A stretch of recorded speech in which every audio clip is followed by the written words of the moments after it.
Headline edition, July 8, 1947. The Army Air Forces has announced that a flying disc has been found and is now in the possession of the Army. Army officers say the missile found...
From the studios of Blackwater Media in the city of Atlanta, it's time for another episode of the Shadowland Radio Show. I am your host, Dr. William Lester, and I want to welcome you to this edition of the program. Of course, as always, I'd like to begin the program by thanking all of those new subscribers on our YouTube channel, Blackwater Media.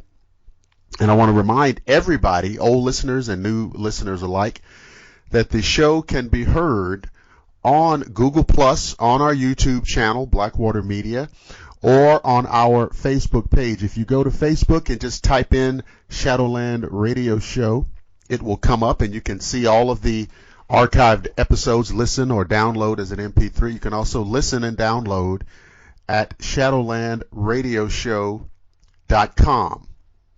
Tonight we're going to be talking about a very different kind of haunting, something that we have touched on in the past but not really gone into in a tremendous amount of detail, because it is very rare that we get information and accounts from firsthand witnesses and experiencers. But on this episode, we are fortunate to have just such a situation. We're going to go out to the West Coast, to the state of California, and talk to a lady who has been experiencing a very terrifying paranormal situation in her own home that has affected herself and her family. Her name is Melody McClendon, and I'm going to bring her on, and we're going to start talking about some of the very strange, very unusual situations that have been going on. So, Melody, are you there? Yes, I am. Thank you for joining us. I know that you have had quite an experience, and I want to thank you for taking time out to share this with our audience. Now, you are in California, is that correct? Yes. And can you tell us the city, or do we not need to know that? It happened. California City. Okay. All right. Very good. Now, can you give us some background? How long has this situation been going on? Quite a while. A month, 2 months, 6 months? More like maybe 3 years that I'm aware of. 3 years. Yes. And I want to take this kind of a little bit at a time. Can you tell the listener your first inkling or your first realization that something out of the ordinary was taking place? Well, my 11-year-old daughter, she kept saying that a lady in a black dress was chasing her, and a shadow man. What? And other entities. And we actually thought she may have been schizophrenic, so we've had her in therapy for quite some time. And then recently, all this has came out. So when she was in therapy, what did the doctors tell you as a result? First, it was she had a overactive imagination. Then she was possibly schizophrenic. You trust in doctors. Mm-hmm. But did they actually diagnose her as schizophrenic, or were they making a suggestion? No, just a suggestion. Okay. And they said maybe meds will help. Mm-hmm. Thank God we didn't put her on medication. Because she doesn't have schizophrenia. No, she doesn't. And it's not an overactive imagination. And no. The truth is that's reasonable to suggest with a child.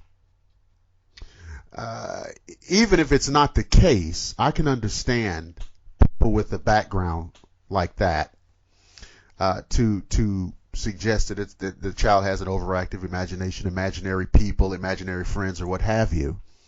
But of course, as time went on, you realized that wasn't the case. Now, did you?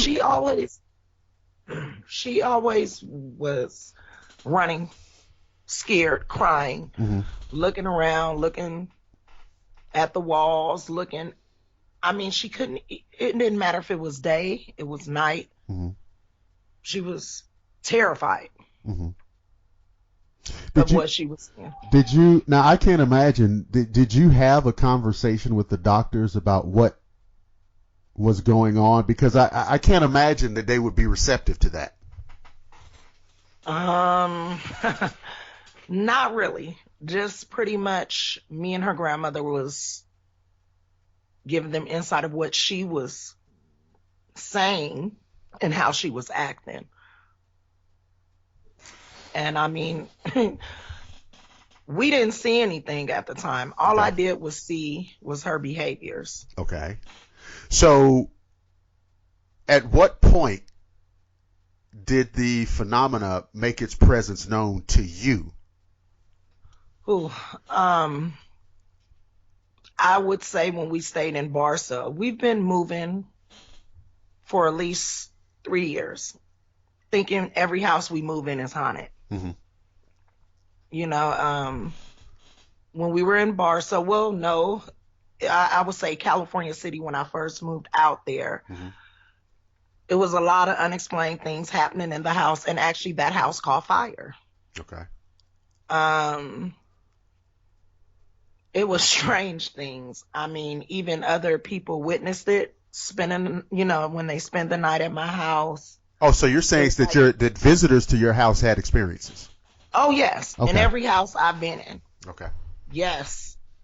For the past 3 years. It's like I don't know if they were getting more energy, mm-hmm. feeding off my family, my children, mm-hmm. me. I don't know what it was, but it seemed like they started getting stronger and stronger. Okay. Well, there is a theory like that exists in these type of cases, and that these entities will feed off of the emotion of fear. And so, of course, what they try to do is generate fear in the individuals. And so the more fear they can generate, the more they can feed off of it and become more powerful and manifest. And so it's kind of like a vicious cycle. Yes, I agree. Okay. So, and I want to ask you to go into some detail because it is a topic that the listeners have a great deal of interest in, and we are sensitive to the fact that this is a very troubling situation for you. But I also think it's important for people to get the information. Okay. Oh yeah. Okay. So your daughter has these experiences. At first, you don't see anything. Then these things become known to you.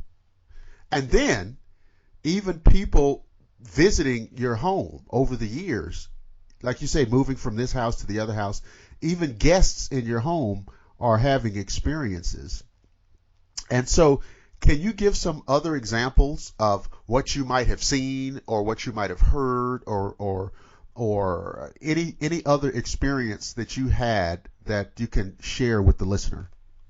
Okay, when I first moved to California City around 3.5 years ago, me and my uncle were outside of the house talking. He was about to get in his car and leave. And a big shadow, but it wasn't a shadow of a person. Mm-hmm. It was like of an animal. It was large, and it was just like a horse running. The sound and the wind went with it. It went straight across the street into a person that stayed across from me garage. She didn't have a cover on her garage. Mm-hmm. You know, it needed to be fixed. And we both saw it. We both heard it. And my uncle said, "What the F is that?" And I said, "I don't know." And he said, "I'm out of here." And he got in his car and left. That was the house where the plates were flying. People would come over there and they would be ready to go. Then we moved to another house in California City. Mm-hmm. That house caught fire, by the way, the first one, out of nowhere. They still haven't determined what happened. That was one of the homes. Okay. It was more. Then when we went to the other house in California City, like literally, I smoked cigarettes.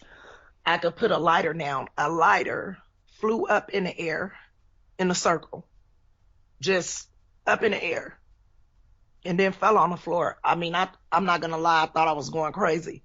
I said, "Now I know what I just saw, and I know what I just experienced." And my kids were asleep. I woke them up and told them to get up because I was scared. You know, the garage door would open by itself.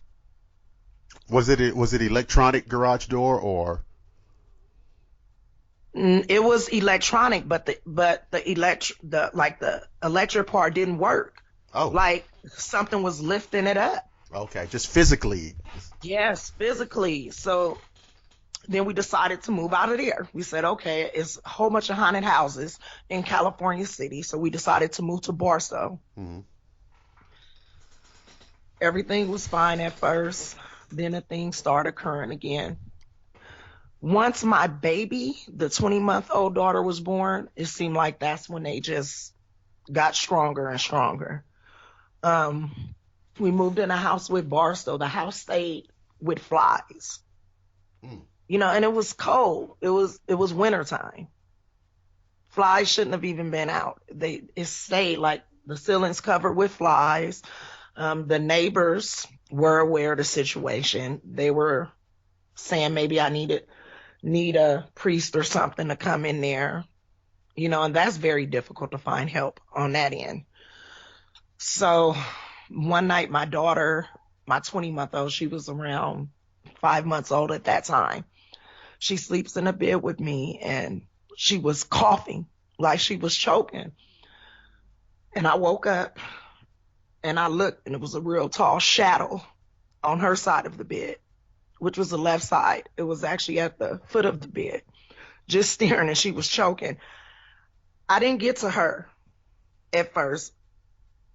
I was shocked. I was looking, trying to see, am I seeing this? And I mean, it was literally just standing there, but like his head was tilted to the right.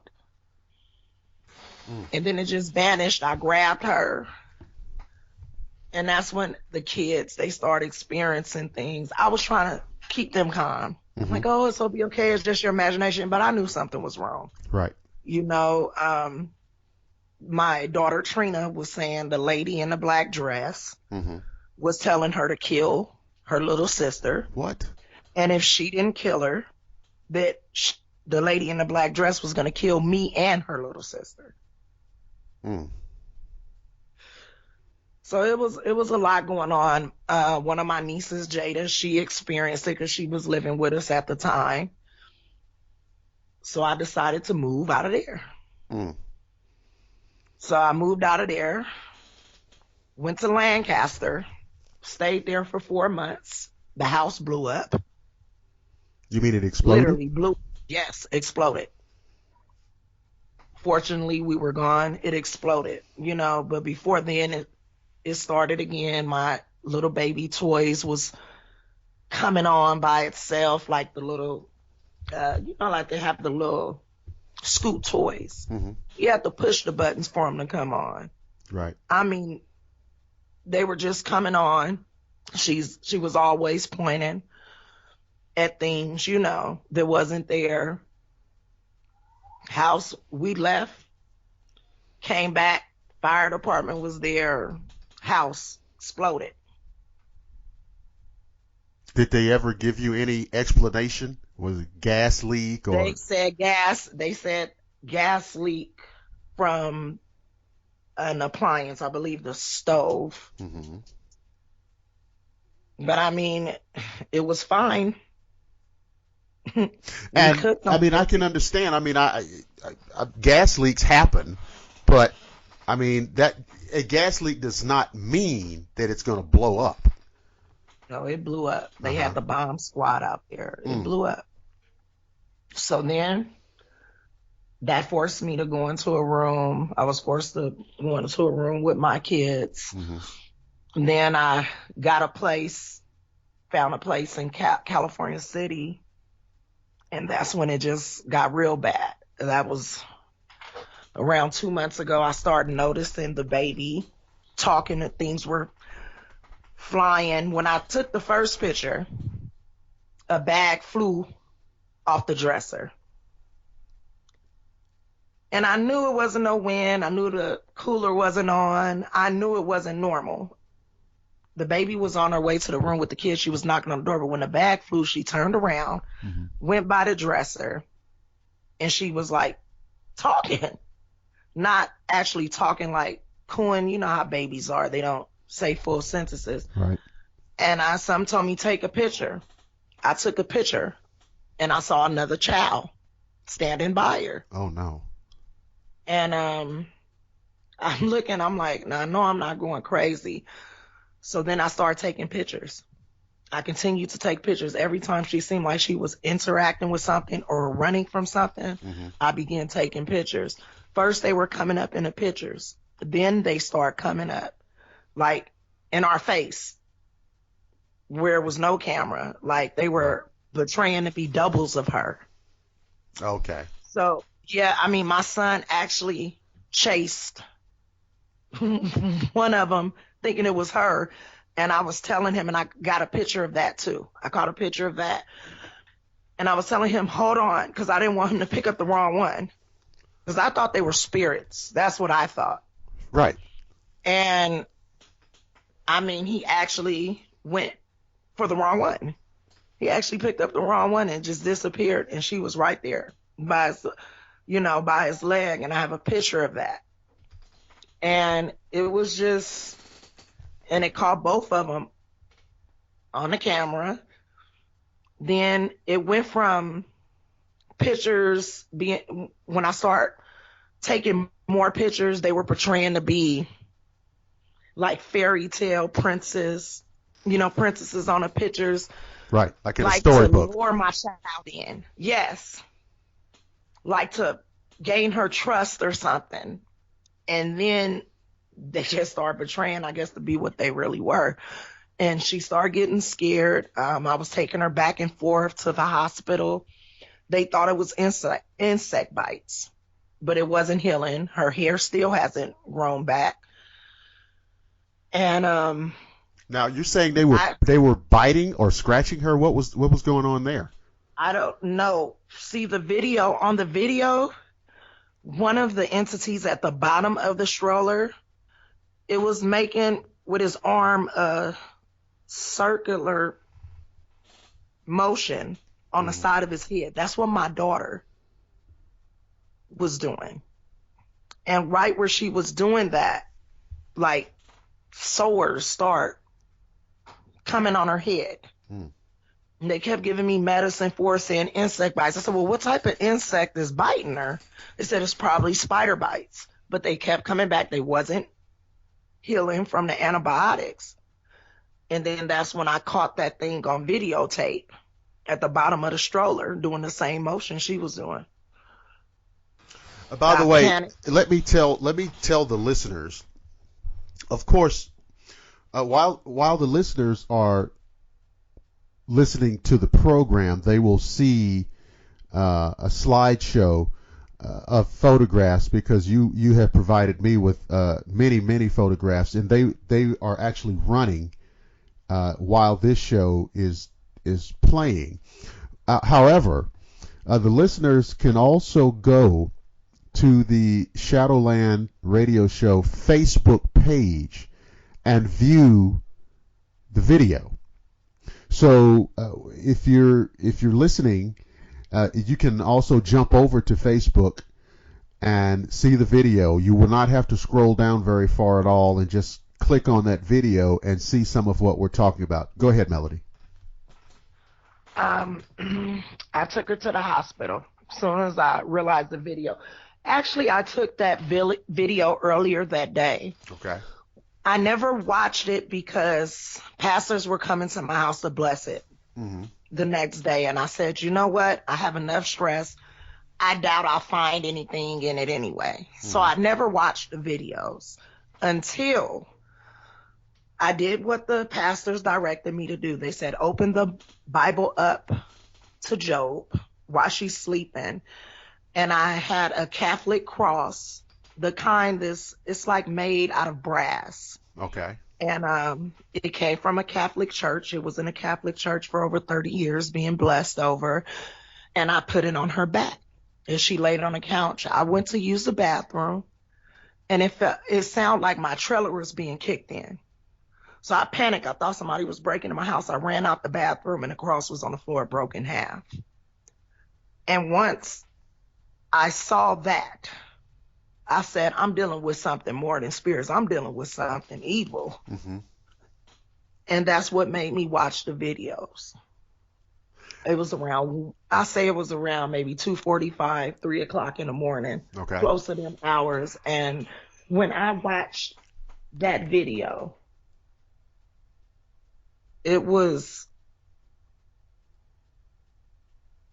all I could do was, I broke down to my knees and I said, God, please help me, help my family. I made my son get up and I ran. I said, leave everything, just grab one pair of clothes.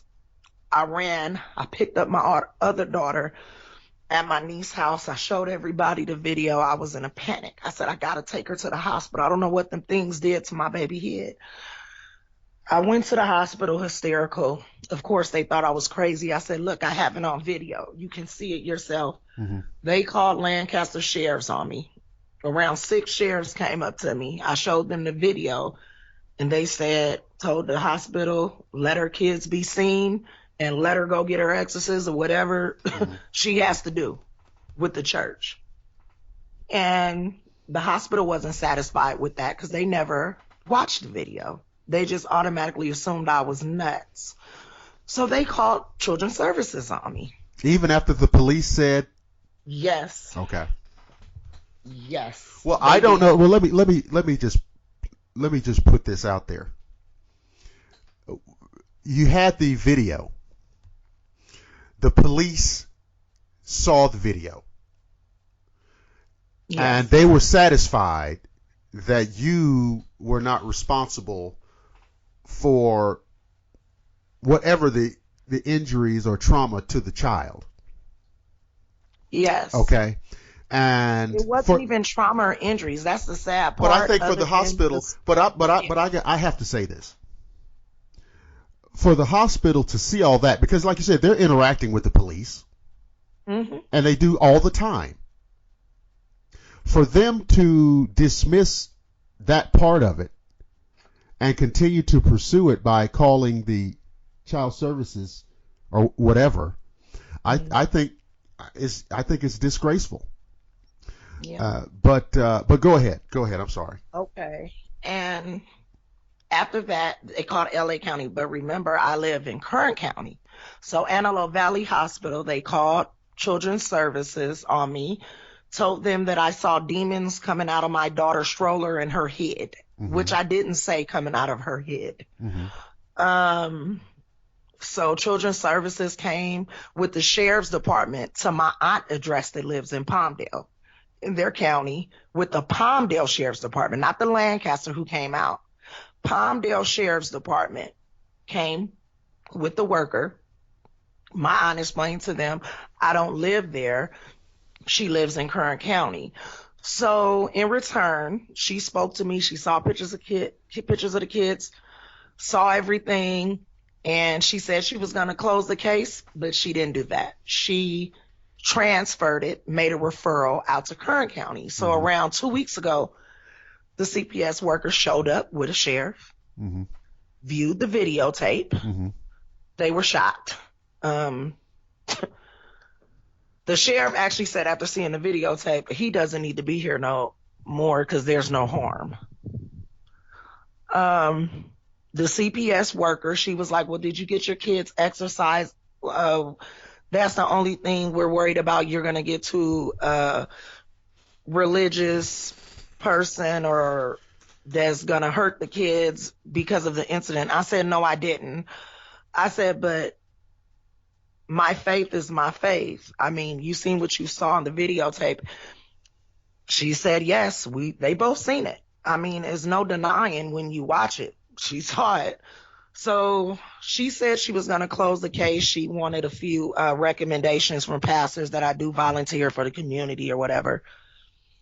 And that's how that turned out here. So they were afraid that you might be some kind of religious nut that might do something crazy.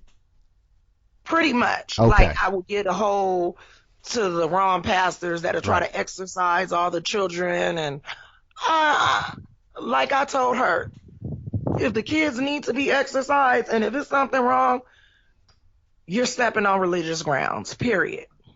Well, I think that is why a lot of those people affiliated with these different agencies that you're naming, I think that's why they were kind of passing this around a little bit, because nobody wanted this. I don't think it was because they didn't believe you. I just think they were afraid to touch it.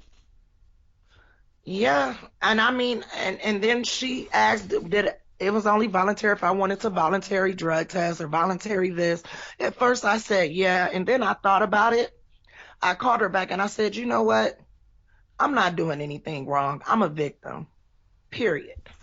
I'm not going to make you guys try to make me feel like I'm not the victim. I have my proof. You've seen it. You've seen the pictures. They've seen everything. The pastors, you know, the pastors were willing to talk to you. So, I mean, I don't have anything else to prove. And like I told her, I'm sorry, I don't believe in your system. I believe in God. So I don't have to go by what you think or what you tell me to after I prove what has happened. And she said she respect that and just send her the letters from the pastors, you know, showing that I'm active with the community and I pass out food and help people. And she's recommending to close the case. But once they saw that video, they didn't try to take my kids. Right. So, all right. So that is that end of it from the official agencies. And it's not surprising at all, because the truth is they're not properly equipped to deal with this kind of situation. What happened from the other end when you were interacting with people from the religious community, the ministers, the pastors, and what have you? Okay, the first people I went to after that incident, when I saw the tape and I told my son, grabbed one pair of clothes, ran out the house. I told my neighbors that lived across the street from me, I saw one of my neighbor's wife. I said, don't let nobody near that house. Don't let no kids around it. And I explained to her what I caught on videotape. They already seen the pictures, you know, and I left frantically and I went to the Catholic church And they told me they were going to bless the house. The strange thing about it, when we hit the Catholic Church grounds, may God be my witness, the miles stopped on 666. Oh boy. On my car. And I was distraught. Me and my kids, we were crying, please help us. Please help us. They didn't give us help that day. We went to a room, the Best Western. By the way, the people who work there, they experienced some of our drama in their room, with the noise, because that night I never seen nothing like it. I was saying, Lord, stay away from my kids to him, and you just seen shadows. A friend who was actually Jehovah's Witness stayed in the room with me. He's a good friend of the family, to try to help us through it that night with the kids, to help me with the kids. Because the baby, she was, literally just throwing her back like she was trying to break it. Like something was just throwing her back. I was rebuking them. The Christian pastor, I was rebuking them in the name of Jesus, and it was just black shadows flying everywhere. Little ones, big ones, they was everywhere.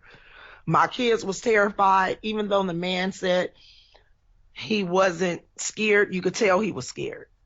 You understand what I'm saying? You could tell he was nervous. Sure. Said he never seen nothing like that in his life.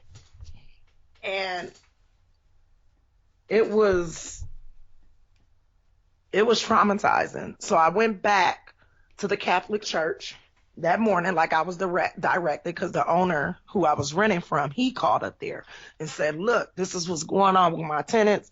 I need you guys to come out and bless this property. He was on them. And when I got to the priest, I showed him the cross, showed him the videos. And the priest said, just like this, because I'm converted. I converted from Catholic to Christian. And he said, you gave them the power to do this. You left the sacrament, was the words he said.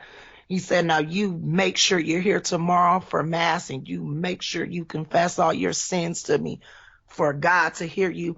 And then we'll do something about this. Oh, so this was the old, this is your fault because you're not a Catholic anymore?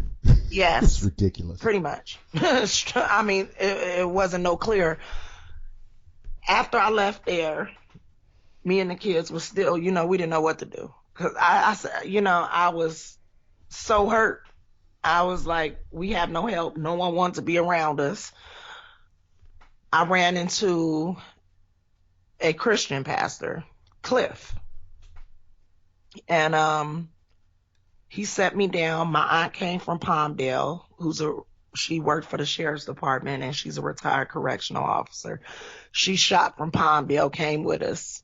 He talked to his head pastor. I spoke to him. He asked Cliff, is this really what she's saying they are? Mm-hmm. So he looked at the stuff and he told him, yes, it is. So he prayed with me, showed me how to repent, and what to do, how I need to live my life from that day forward. And I did as he directed. And it's lightened up, mm-hmm. but it still happens. Like, they're still tormenting us in our sleep. Mm-hmm. The baby will wake up in the middle of the night. I wake up and she's just staring into the fireplace, and I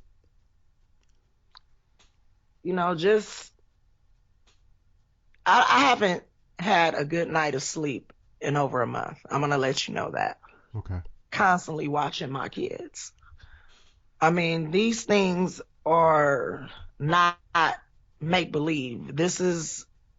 They are a serious matter. When I decided to write this book and I got a publisher, mm-hmm. they really start acting up again.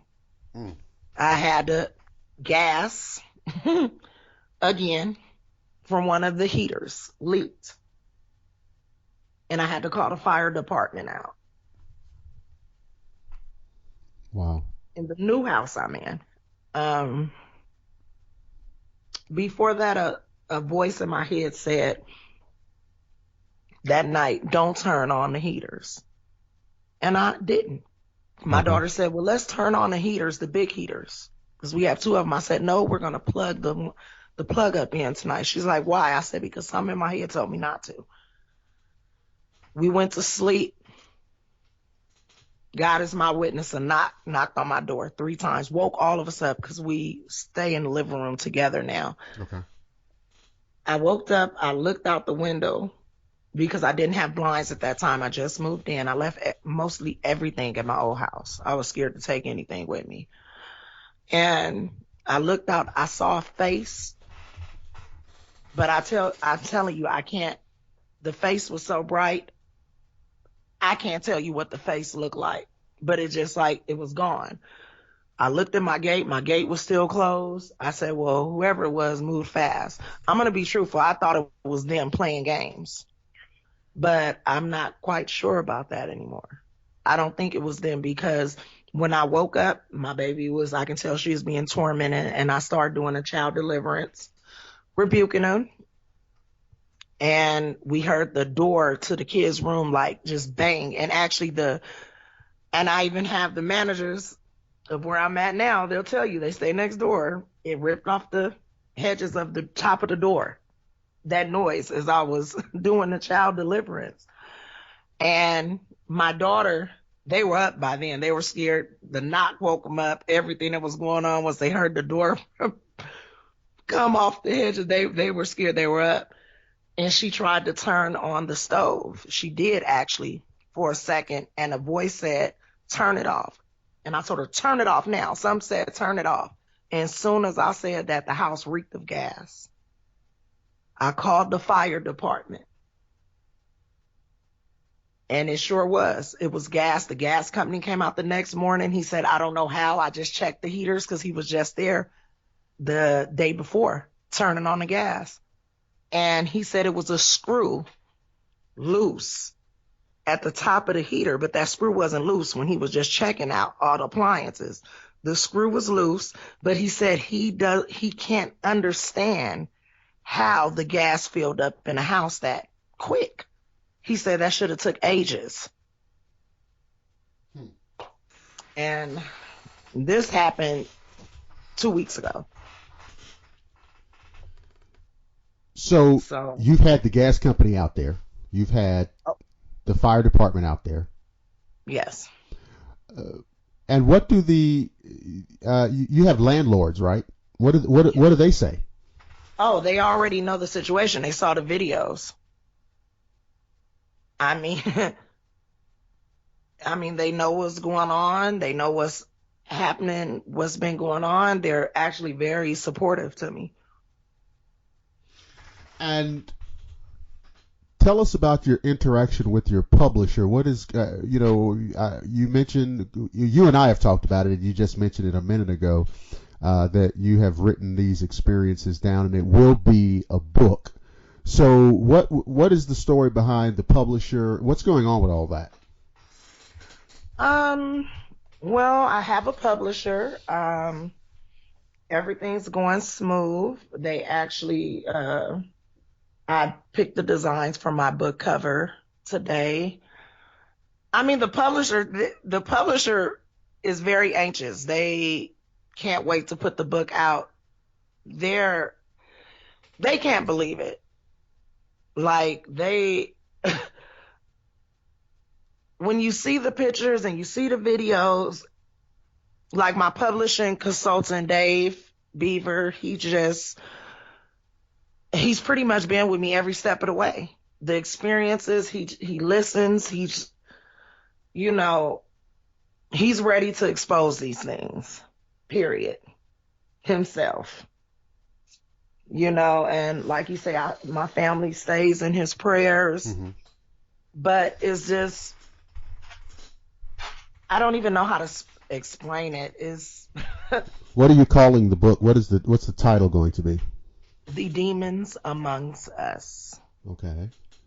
And I know you told me, when do you expect to actually have it out? It will be out the end of April. It'll be at the end of April. Yes. Okay, so that's coming up. Okay. Yes.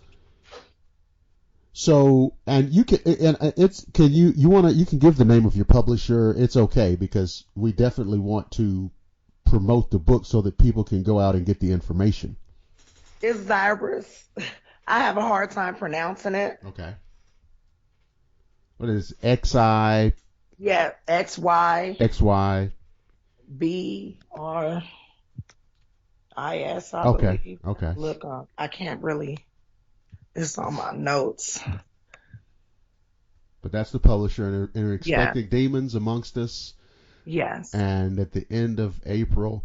And so, you know, I know you said that it's lightened up, but it's still obviously with you. So people are going to be very interested in this story. And because you're living this firsthand, you know, what is it that you want to say to the public?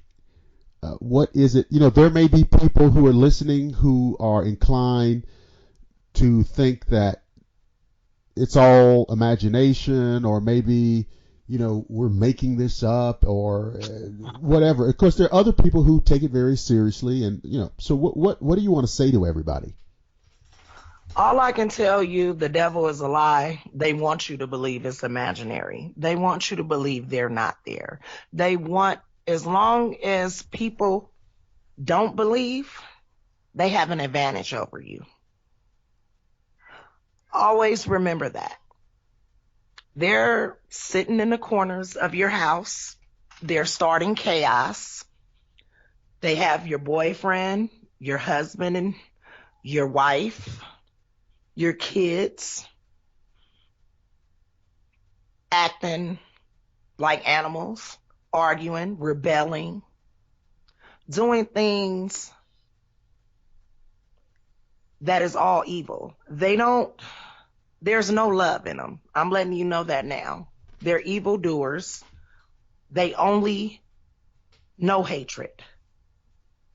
They don't care if your baby's a newborn. They don't care if your child's in kindergarten. They don't discriminate at all. They're there to destroy the human nature, period. There is no in between. I know what they put my family through. I know what they're putting my family through. The only advice I can give to anyone is to repent. That's all that's the only advice I can give. Because a lot of people, they believe in the Bible, but they don't believe what the Bible says. The Bible speaks of demons since the beginning. They say they believe in God, but they don't believe in the devil, or they don't believe the devil is amongst us, and it is. Them pictures and that video was taken on a Life wireless phone that I still have, that will be proven. Hello? No, I'm here. I'm just listening. You. Okay. We're good. That will be proven that they are authentic. I didn't have internet. I couldn't even send a picture message. Still can't on this phone. It is an Obama phone. There's no way they could have been photoshopped. There's no way any of this could have happened without it really happening. You know, it wasn't anything host. All the reports, I'll make them available to the public. The calling of the fire department, them having to shut my gas off, the hospital report, the CPS report, the public is welcome to all of it. So you have put, and we have the like I said, we have the video on Facebook. Mm-hmm. So I mean, it is up there for observation and scrutiny. And of course, you know, with the internet now, you know, everybody gets up online and everybody's an expert on videos and photography. So I'm sure we'll get all kinds of input. But the fact is that Melody has put all of this information out for public consumption.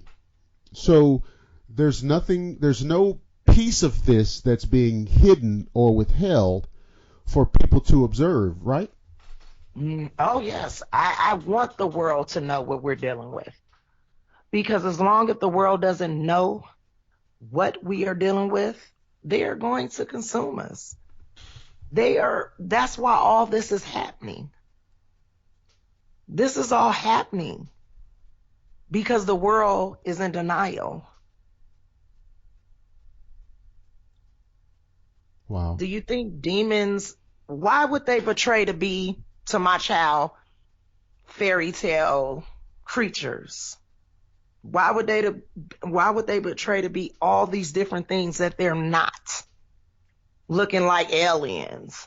All these all this shape shifting they're doing, if they mean well. Mm-hmm. They're portraying to be things they're not for a reason, because they don't want the public, they don't want us to know what they're really doing to us, how they're affecting our lives. Right. And yes, I do now believe we're in Revelations. I do. Because the top of that stroller is more than one you see in the stroller, but the top of the stroller, it looks like a frog. And it tried to camouflage in the stroller, but it didn't do a good job. It tried its best to camouflage, but it still had to breathe or whatever it was doing with its mouth. Chanting, I don't know. Because I couldn't hear it. All I could do is see it, what it was doing. So, but it only speaks of frogs in Revelations. When the three angels cast out the three demons that came out of the dragon that appeared to be frogs. Mm-hmm. I couldn't find it nowhere else but Revelations. And so, where are you now? You described an incident that happened 2 weeks ago, and you have this book coming out in about a month, Mm-hmm. and you have officially gone public. Oh, yes. Well, like I said, they still are doing the tormenting in the dreams, and even not in our dreams, they torment. I can feel them now. I can feel them, even though the sulfur smell and stuff isn't strong like it was, because it reeked of sulfur all the time, like rotten eggs. That was the smell everywhere we went, and other people smelled it. The scent is lighter now. Mm-hmm. That's only because I'm doing the right thing. Right. I'm helping the community. I'm doing what I'm supposed to do. So I'm working against their will. But in the same token, they don't like this book is coming out. They don't like I'm exposing them. They don't like it. The more people that will find out about them and that they are amongst us, of course, it may be people, it's going to be a lot of people that, well, I'm hoping that will start doing the right thing with their life, because drugs, sex, all that adds on to their doing. They manipulate us to believing these things are okay and these things are normal. Gang banging, violence, killing, molestation. These people out here aren't doing this because it's fun to do. They're being manipulated because they don't know what is amongst us. That's just my goal, to get my story out and my spiritual awakening. That's my life now. My book, majority of the profits is going to charity. So it's not about me profiting. My profit will be people hopefully changing their lives around. What we need to do is get you back on the show at the end of April to coincide with the release of the book so that we can do some, get out some additional information, let people know, how and where they can get the book. We will certainly promote it here on the show because, like you said, a percentage of the profits from book sales are going to go out to the community, go out to charity, go out to benefit people. So we definitely want to stand in solidarity with that. So, you and I obviously will talk about that. And would you? Is it okay? Will you come back on the show at that time? Of course I will. Okay, good. So, ladies and gentlemen, you've heard a lot, but I feel like it's just the tip of the iceberg. It is a nightmarish story of demonic infestation. How these evil forces can come into your life. And the objective is quite simple. They want to destroy you. They want to sow the seeds of discontent and unhappiness and despair and all of the things that you've heard Melody articulate to you.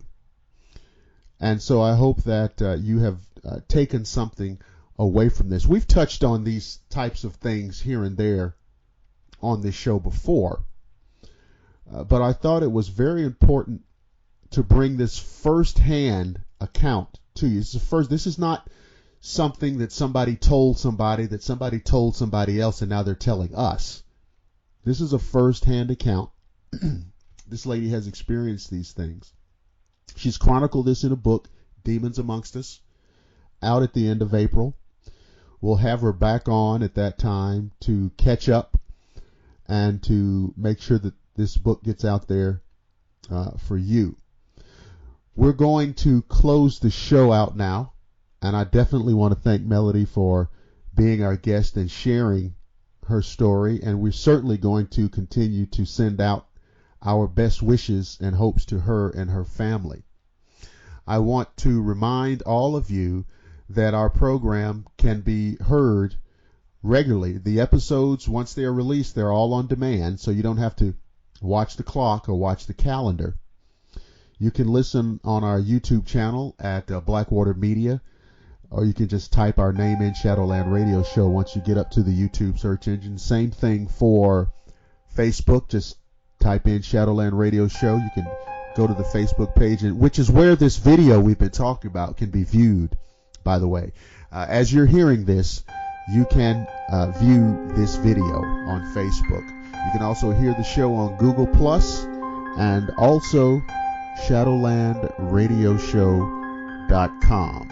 I want to thank everybody for listening, and I want to remind you, let not your heart be troubled, because I promise that I will see each and every one of you again on the flip side.